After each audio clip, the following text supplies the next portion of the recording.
programa de análisis en donde escuchamos las distintas voces que forman el quehacer político, conducido por Jerónimo Flores en una mesa de discusión con expertos.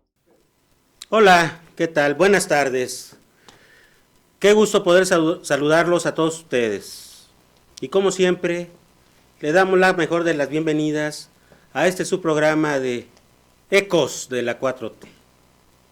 Esperamos y le deseamos que en donde quiera que se encuentre, esté teniendo una muy bonita tarde.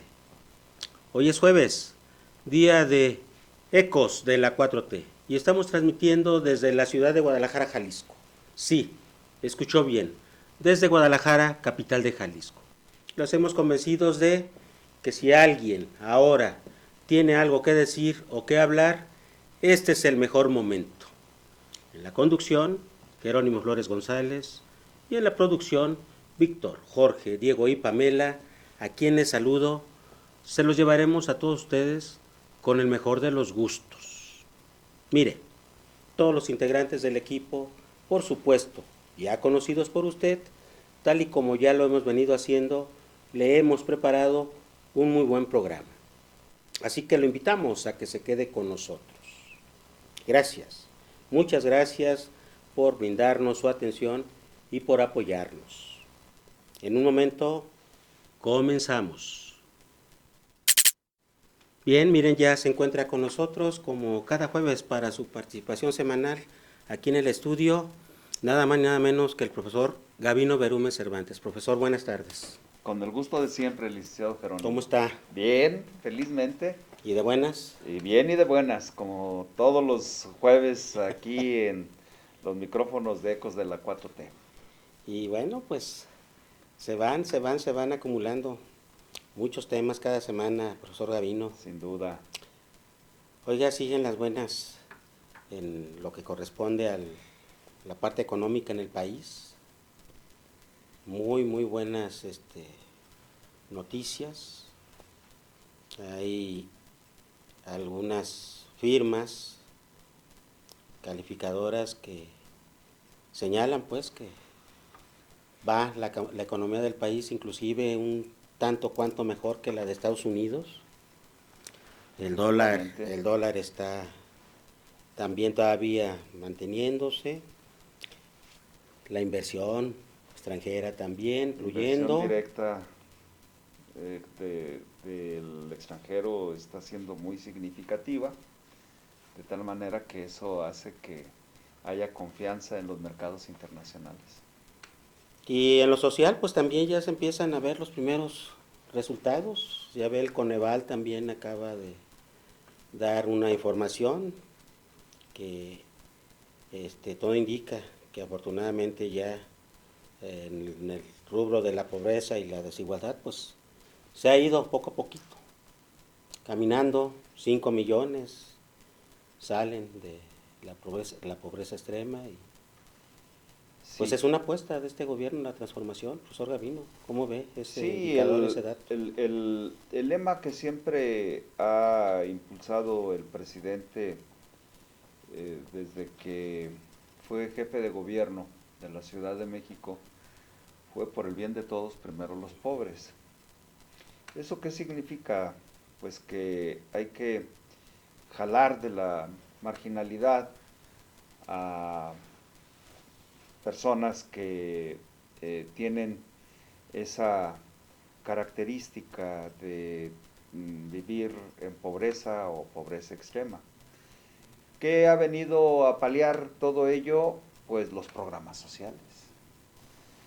Los programas sociales es la divisa más importante de este gobierno, independientemente de las obras de infraestructura, como son los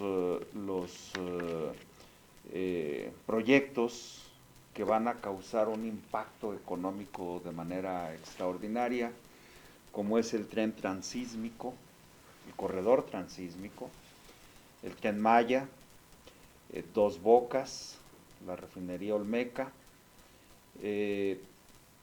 Simplemente esos 3 proyectos va a ser un detonante dentro de la economía nacional y particularmente del sur-sureste, que estaba también en ese segmento de la marginación del desarrollo económico del país.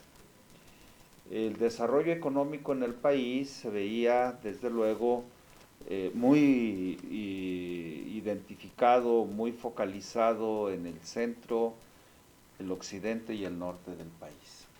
Entonces, cuando hay una circunstancia de voltear los ojos hacia el sur-sureste, pues evidentemente que Chiapas, que Quintana Roo, que Yucatán, que Tabasco, pues van a ser muy importantes en este proceso, Campeche, en este proceso de desarrollo socioeconómico.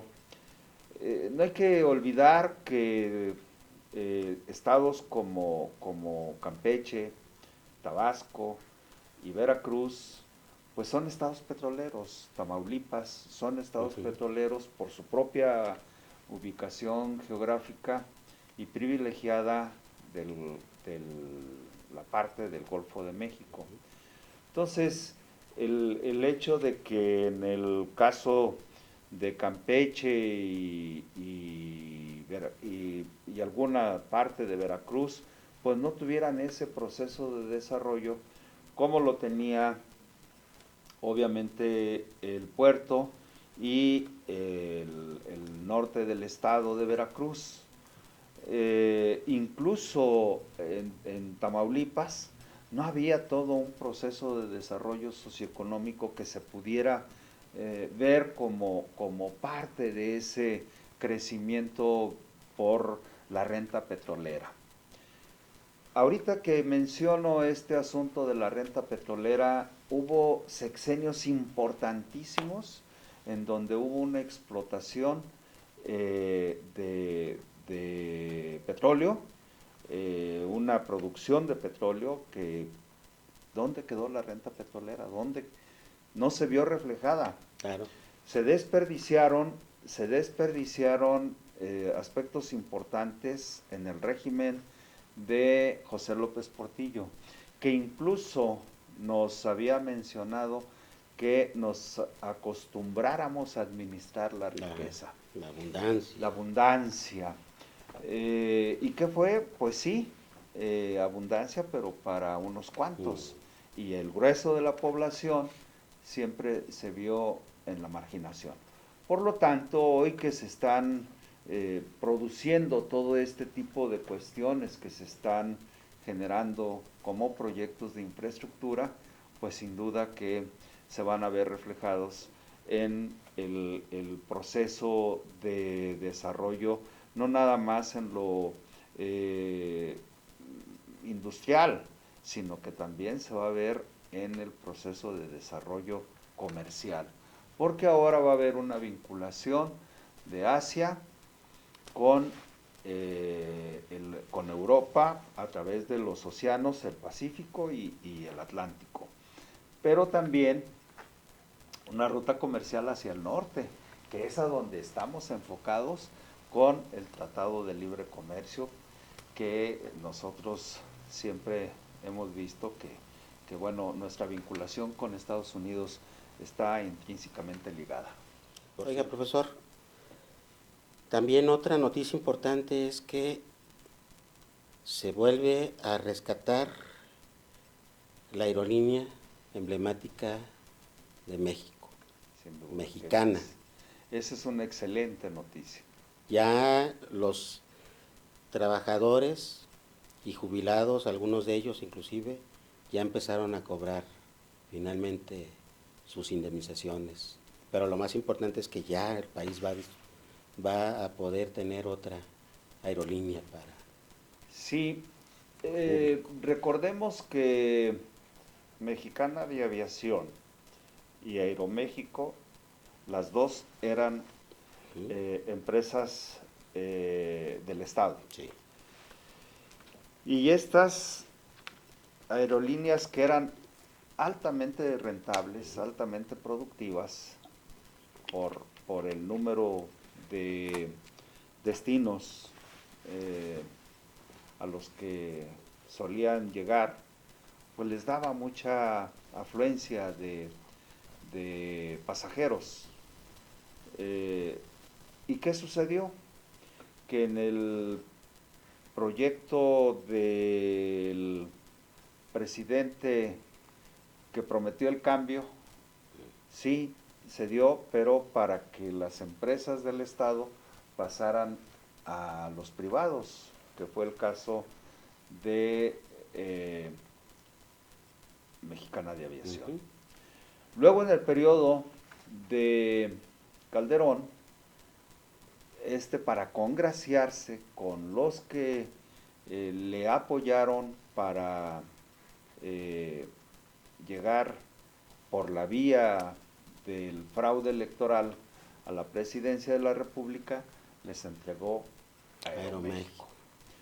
Entonces, cuando hay estas connivencias truculentas y sobre todo donde impera la corrupción a través de estos negocios que son a todas luces muy favorecidos para esta clase del poder económico, se vio todavía otra lesión más.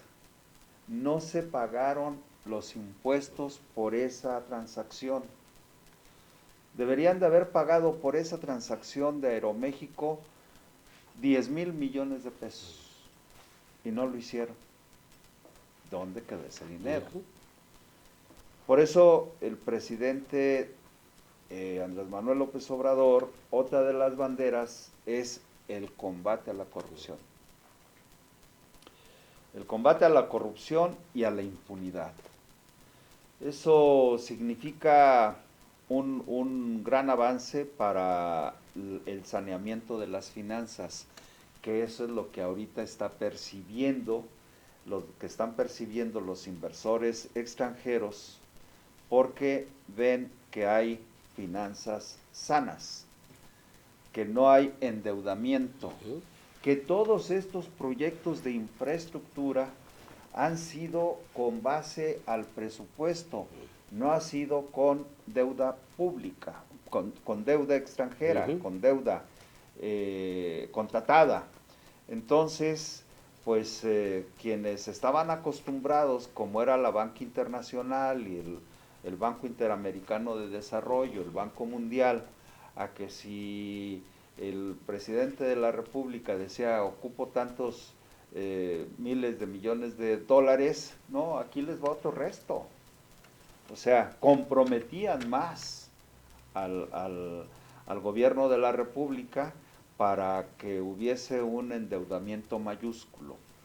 Entonces, hoy que no está siendo financiado estos proyectos con deuda contratada, pues es todavía más significativo que sea por la vía del presupuesto de la Federación.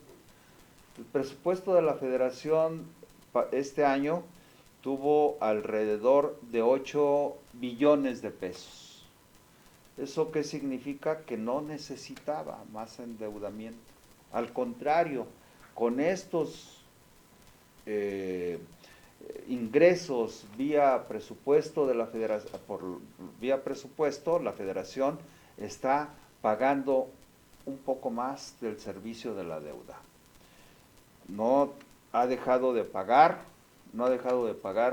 los intereses que le causa el servicio de la deuda. Le ha estado abonando a la deuda. Entonces eso, la población y la sociedad, pues lo percibe. No obstante que los detractores del presidente dicen que este país está a punto de derrumbarse, de desmoronarse, de irse al vacío. Y pues uno lo ve que las finanzas están sanas, que se están cumpliendo con todos los aspectos relacionados con las cuestiones de los convenios que se tienen con el servicio de la deuda. Entonces no creo que la gente les esté haciendo caso. Por eso están desesperados. Yo advierto una desesperación por parte de los partidos de la oposición, del grupo opositor, del PRIANREDE. Yo los veo cada vez más preocupados porque no logran avanzar. Oiga, profesor Gavino, en el segmento pasado me llama la atención de que se refirió a que advertía cierta desesperación de la oposición al actual gobierno federal. En el caso todavía de los textos gratuitos, vienen sucediendo pues situaciones ahí también que dentro del contexto jurídico se han venido también dando resoluciones, inclusive desde la misma Corte, de la misma Suprema Corte, y posicionamientos pues de gobernadores de estados del país que son gobernados por la oposición. Me llama la atención pues el punto de qué van a hacer los gobernadores. Creo, veía una declaración de la gobernadora de Chihuahua de estar solicitándole a los padres de familia donación de textos anteriores, de libros. ¿Cómo irán a resolver esa situación estos señores? Porque pues el gobierno federal está cumpliendo, los textos gratuitos ya están impresos y ya se le están entregando. Es potestad del Ejecutivo Federal cumplir con el mandato constitucional. El artículo 3 constitucional habla de una educación pública, laica y gratuita. Entonces el gobierno federal tiene que cumplir con ese mandato constitucional. Por eso es que ha venido generando a través de la CONALITEG, de la que es la Comisión Nacional de los Libros de Texto Gratuito, cargada de hacer la producción de todos estos textos a nivel de educación básica, cumplir con esa encomienda. Entonces, están preparados la Secretaría de Educación Pública para la distribución de los libros de texto gratuito. Llama la atención ese planteamiento de la gobernadora de Chihuahua, panista, que hoy se ve más, todavía más cargada hacia el espíritu del panismo, del conservadurismo. Hablemos de ese aspecto que cualifica al panismo, ¿no? Ese conservadurismo. Yo le voy a poner un epíteto, ramplón. Un conservadurismo que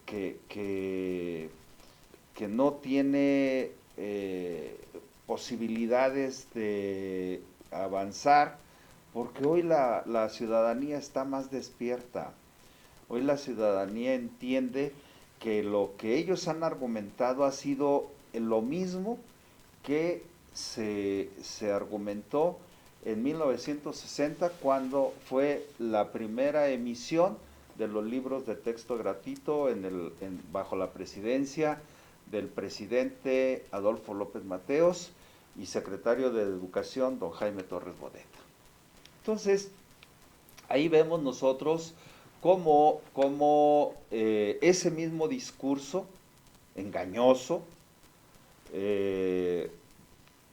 de que era potestad de los padres de familia darles la educación que ellos quisieran.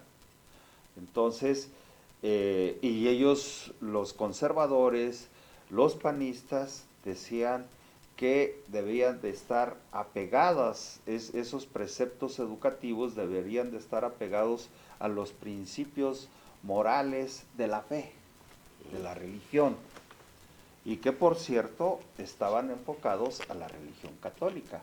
Entonces, ¿quiénes eran los que se confabulaban para argumentar, para hacer esa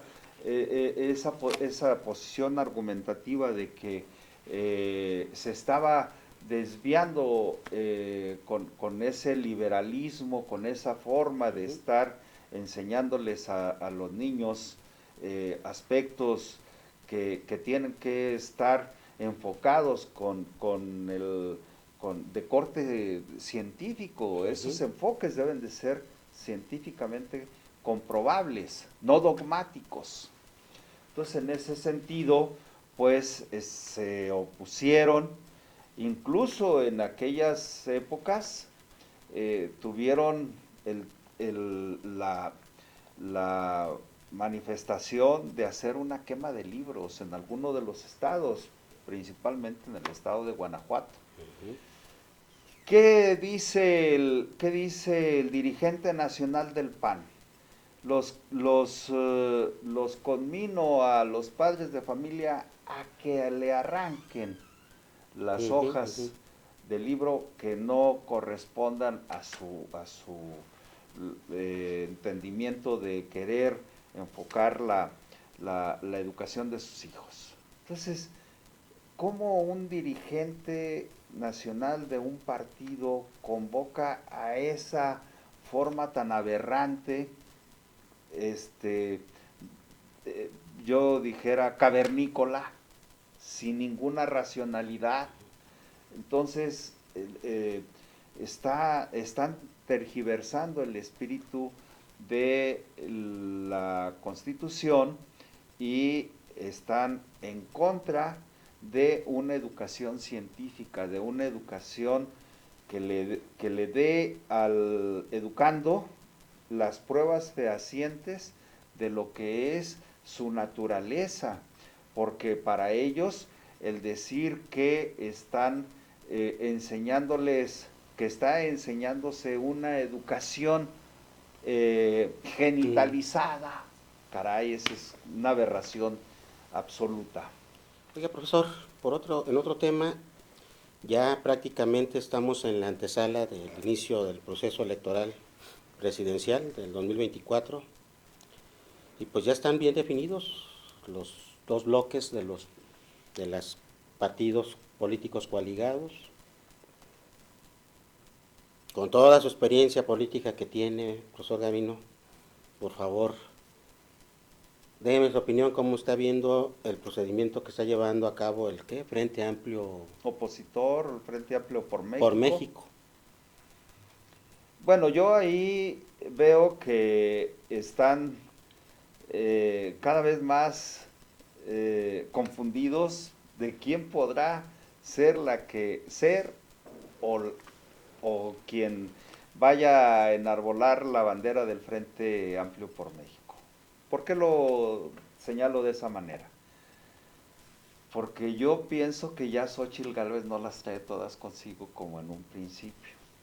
Le están brotando tantas cosas que ya no sabe porque dónde está esa expectativa de fenómeno que solía argumentarse en la prensa nacional, en la prensa escrita, televisiva, radiofónica. Todos decían que era un fenómeno. Y si nosotros vemos ese fenómeno, cuando hay careos, el fenómeno Xóchitl Gálvez, que solía decirse, se empieza a desdibujar, porque si trae en un careo Xóchitl Gálvez con Claudia Sheinbaum, si Xóchitl Gálvez trae un 30% y Claudia Sheinbaum trae más de un 50%, no es competitiva. Entonces, eso es pensándole y dándole un porcentaje que llegaría al 30% cuando se habla de que trae nada más un 20%. Entonces, hoy estaba analizando unos comentarios que hicieron personas que están ligadas con la ultraderecha en México, y ellos están impulsando a otro personaje que se llama Eduardo Verástegui. Entonces ellos dicen, por supuesto que Xóchitl Gálvez no nos representa. Por lo tanto, nosotros vamos con quien represente los intereses que nosotros estamos impulsando. ¿Y qué impulsan?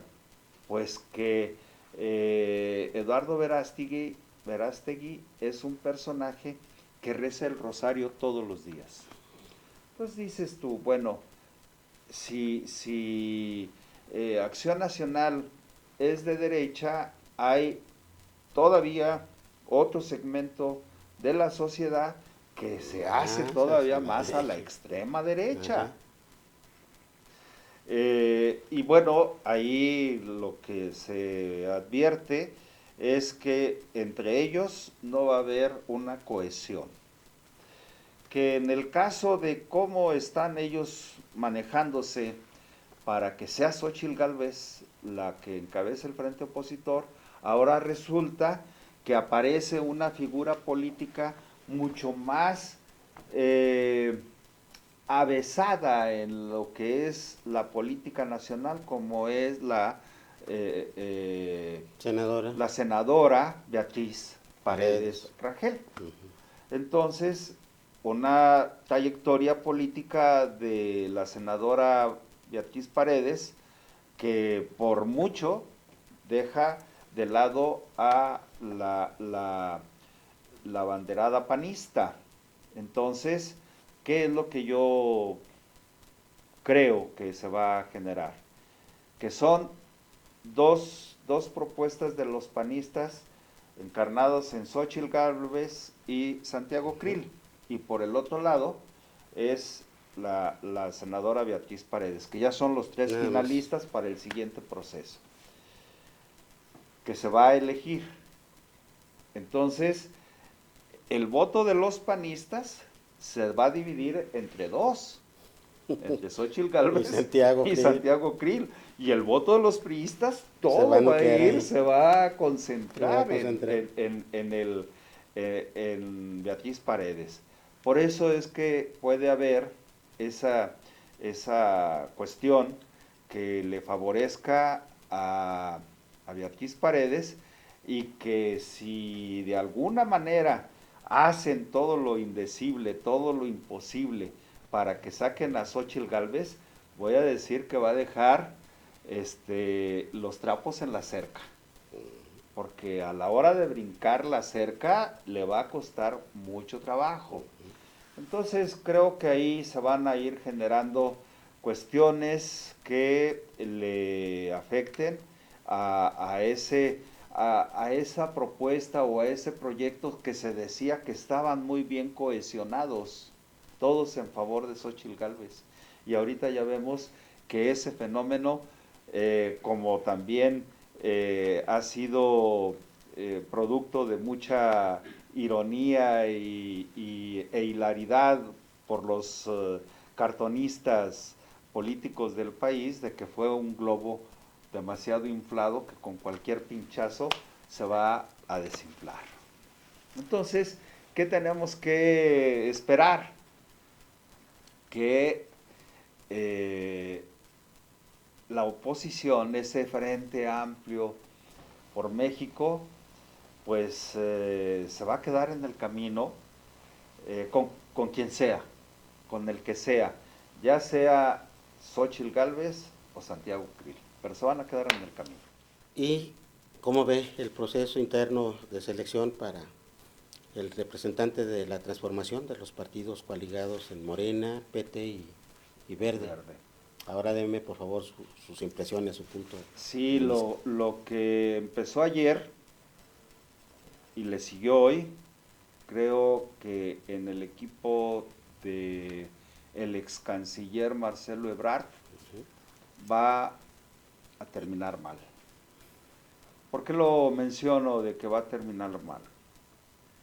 Porque su posición se ve muy desfasada de lo que se había acordado en principio. ¿Qué se había acordado? La unidad, precisamente. Entonces, que no hubiese una situación que dañara esa unidad con pronunciamientos en contra de algunos de los aspirantes. ¿Qué hizo el ex canciller el día de ayer? No fue una conferencia de prensa la que salió a enfrentar una conferencia de prensa, fue a señalar su posicionamiento en torno a lo que él como aspirante está creyendo que puede ser Claudia o Marcelo, Marcelo o Claudia. Y los otros 4 los está descalificando de un plumazo. De un plumazo. Entonces, esa actitud me pareció aberrante, arrogante, indolente.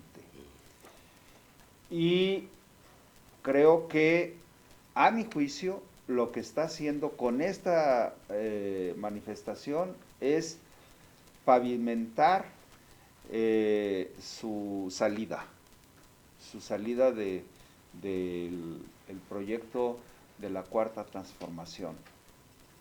Y todavía se reafirma más esta convicción que pude advertir desde el día de ayer del por qué está haciendo esta situación Marcelo Ebrard, porque hoy el diputado López Casarín, que es uno de sus hombres de confianza, está haciendo señalamientos también muy lesivos en contra de una de las contendientes internamente, que es Claudia Sheinbaum.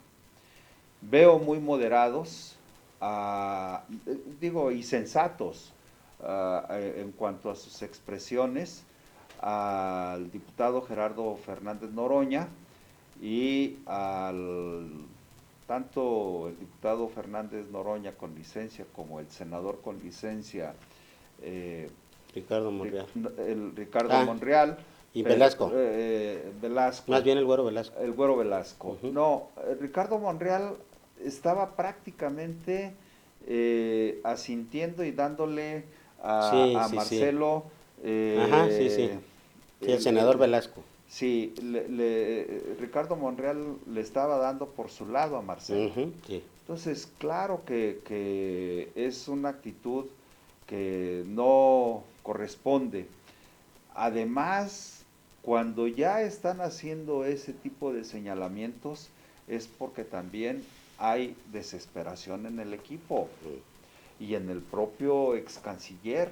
Hay desesperación de que no le están saliendo las cosas como él consideraba y como él creía que le iban a resultar. De tal manera que tienen que hacer una serie de argucias y de pronunciamientos que llamen la atención. ¿Para qué? Para que jale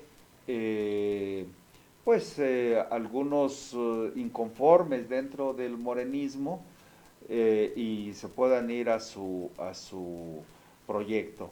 Sin embargo, yo veo muy cohesionado a Morena, veo muy cohesionado el formato de la alianza con el Verde y con el PT. Aunque este diputado López Casarín es del Verde y coordina los trabajos en la Cámara Baja de los diputados del Verde, yo creo que no están teniendo una buena comunicación entre la dirigencia del Partido Verde y el coordinador de los diputados en la Cámara Baja. Por lo tanto, ¿qué es lo que se espera? Yo digo que se va de Morena el canciller, y quien lo está esperando con los brazos abiertos pues es Dante Delgado. Y si es así, pues yo creo que no va a tener ningún resultado favorable, porque no le van a dar los números, no le van a dar los porcentajes. Está sobreestimándose el ex canciller está sobreestimándose en cuanto al poder de convocatoria una vez que rompa con Morena. Si rompe con Morena, rompe con el proyecto de la Cuarta Transformación. Si rompe con Morena, está rompiendo con el presidente.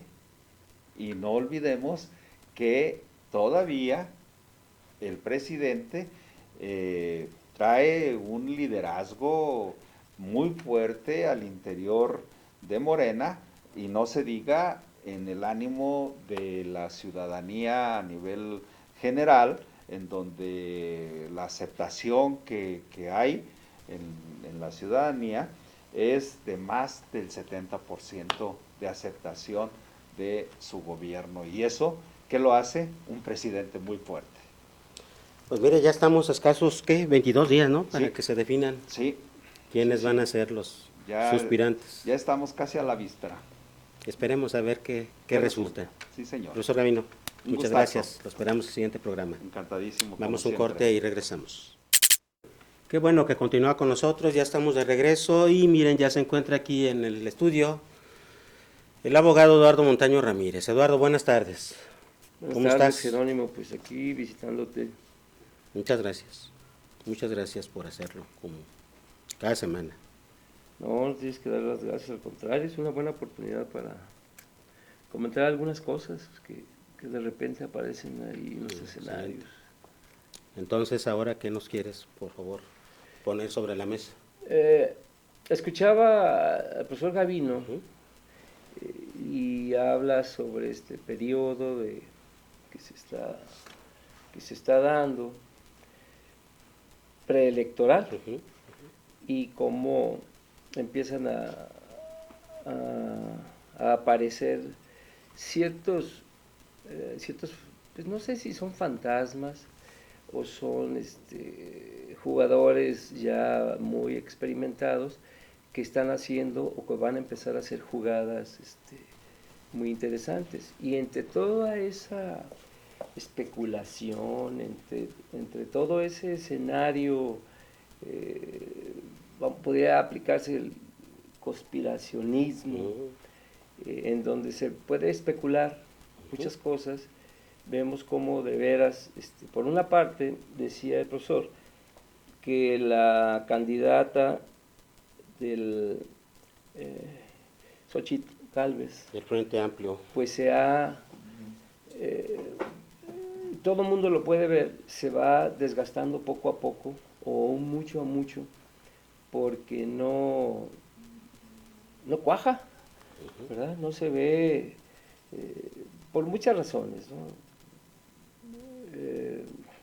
Su discurso, sus actos, sus maniobras, todo lo que puede proyectar su mensaje en general.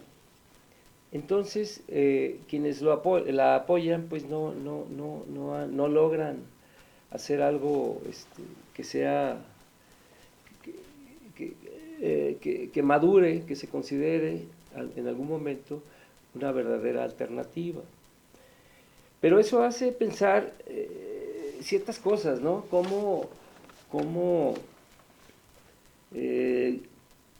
¿Quién está atrás de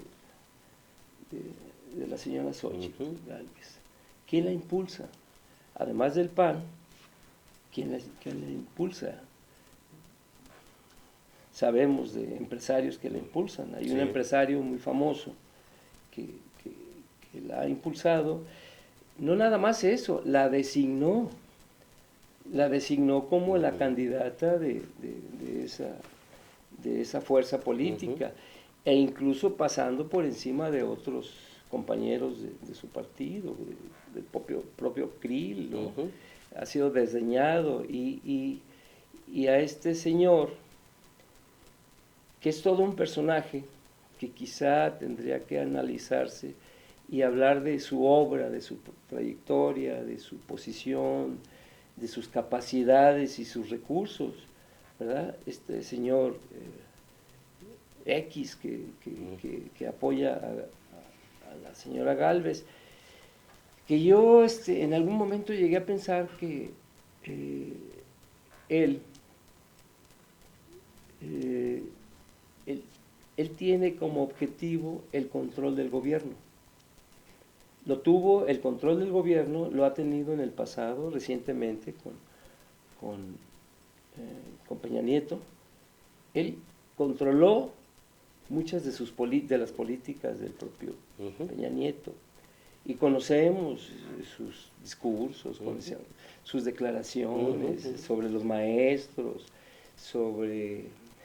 Incluso se asumen como hasta señores hasta de izquierda, y se ponen disfraces de otros signos políticos, todo para dar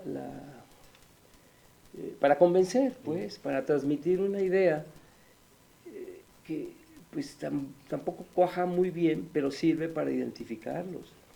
Entonces, en días pasados escuchaba a una analista que acaba de publicar un libro muy interesante en donde retrata a otro personaje, pero con otro nombre. Esta analista publica un libro recientemente, hace unas muy pocas semanas, y habla de otro empresario que, al igual que Claudio X, han llegado a tener un gran poder, que es dueño de televisoras, que es dueño de tiendas de electrodomésticos, que tiene un banco, que tiene una fortuna muy grande, aunque se dice que debe mucho dinero, pero son personajes que provienen de cierto grupo del empresariado, no de la generalidad del empresariado. Son cierto tipo de empresarios muy específicamente definidos, que saben controlar, saben para qué es el poder, y no dudemos en ningún momento que tengan aspiraciones, que cada vez se vayan convirtiendo sus aspiraciones en más serias, para convertirse o proponerse como una opción, ¿verdad? Que la señora Xóchitl hubiera sido desde un principio un mecanismo para que en su oportunidad pudiera declinar en favor de alguien, que no se debe descartar. Y por ahí escuchaba yo inclusive que el señor X tenía un proyecto que es mera especulación, no podemos tomarlo en serio, pero tampoco se debe desdeñar ni desechar totalmente. Cómo existe una alternativa a la señora Xóchitl, que también es mujer, y que es la señora Rosario Robles. Fue, Eduardo, muy interesante el último que me platicabas en el segmento anterior, en la parte final, de esa otra alternativa con relación a Rosario Robles. Pues ella puede constituirse por sus características, por su experiencia, por su historia, por su situación política. Ahorita, por el momento, aparece como limpia, ¿verdad? Pareciera que está limpio su trayectoria, pero tiene capacidad y tiene una posibilidad que pudiera ser retomada por cierto grupo de la derecha para proponerla en lugar de la misma Xóchitl Gálvez. Las causas pueden ser enfermedad o lo que queramos, ¿no? Eso por una parte. Pueden aparecer también en el escenario esos empresarios que te digo, dueños de televisoras, que están acostumbrados al control, a manejar. Y hay un historial completo sobre desde la toma de aquel cerro, de aquella televisora, de Canal 40, hasta en Chiquihuite. pasa por el cuestionamiento de los libros de texto y toda una serie, sobre todo la política que impuso ese empresario con 180,000 empleados, la política que impuso durante la pandemia de no detener sus empresas a riesgo del contagio de cualquiera o de y los la vida, cualquiera, la pérdida de la vida. de esos 180,000 trabajadores. Entonces, en todos sus actos, en todas sus declaraciones, en los movimientos que hacen, se puede ver no es capricho, sino es quizá una ambición o un deseo de poder o un deseo de jugar con el poder, pero de controlar el poder. Y son personajes que están apostándole al deterioro, a acabar con el Estado, ¿verdad? Atacar el Estado, debilitar cada vez más a las instituciones del Estado, para que sean, en todo caso, organismos empresariales, el mercado, quien vaya asumiendo nuevas políticas, nuevos controles. Mira, es muy corto el tiempo y se tiene que hablar un poquito de muchas cosas, pero recientemente se presentó un fenómeno en Argentina, un precandidato de la extrema derecha, muy cuestionable, con antecedentes que serían, yo no voy a hablar aquí de él, pero son absurdos. Sus características, su forma de aspirar al poder, su desempeño, sus antecedentes, sus consejeros, ¿verdad? ¿Quiénes son sus consejeros? Es el espíritu de una mascota que tuvo, que murió hace algunos años, creo en el 17, 18. Entonces, sin embargo, está tan difícil la situación política en Argentina, que ganó el 30% de los votos. Está en la antesala de poderse convertir en el puede presidente. llegar a ser presidente. Podrá fracasar, sí, podrá llevar a ese país como el señor Menem o otros expresidentes. Sin embargo, se convierten en un espejismo, en un concepto muy atractivo para la población empobrecida, para la población desvalida. Incluso en sus propuestas está desaparecer la Secretaría de Cultura en su país, la Secretaría de Educación, quemar su banco central, quemar el Banco Central, dolarizar la economía, etcétera. Toda una serie de políticas que son fantásticas, que son absurdas, que son negativas, ¿no? Pero bueno, si nos trasladamos otra vez a México, vemos como empresarios que tienen que ver con los medios, porque son en realidad los medios quienes pueden convencer a una gran masa de población para votar, para ir en un sentido, para ir en otro sentido, porque ¿quién más habla diariamente con miles o millones de mexicanos? ¿Quiénes les transmite lo que quieran transmitir? Pero podemos ver que los propietarios, los que dirigen esos medios de comunicación, pues mienten, manipulan, desvían y engañan. Y lo hacen impunemente porque no hay alguien que los regule, que los limite, ¿verdad? Ahora muchos se han quejado que las mañaneras han sido señalados desde hace algunos años, han sido señalados y se creen reprimidos, se creen atacados porque se les revira, porque se les aclara y se les señala en qué puntos mienten y cómo intentan manipular.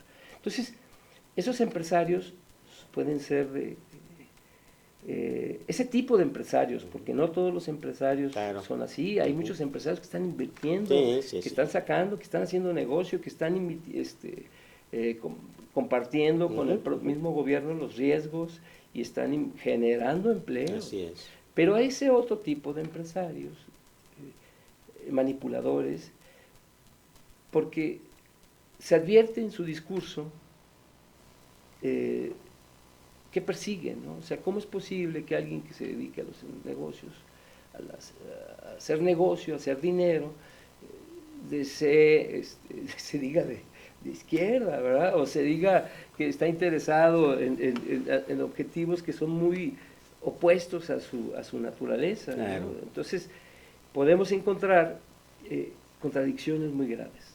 Lo que debe hacernos desconfiar. ¿Sí? Y reflexionar bien. Reflexionar sobre todo Claro, también, Eduardo. claro. Eduardo, muchas gracias. Te espero el siguiente programa. Bueno, porque quedó muy incompleto esto, Sí. pero El siguiente programa lo retomamos perfectamente. y seguimos ampliando esto. ¿Te Perfecto. parece bien? Muy bien. Por el momento, les doy las gracias por habernos acompañado a uno más de sus programas de Ecos de la 4T. Les recordamos que grabamos desde Guadalajara, Jalisco. Hasta la próxima.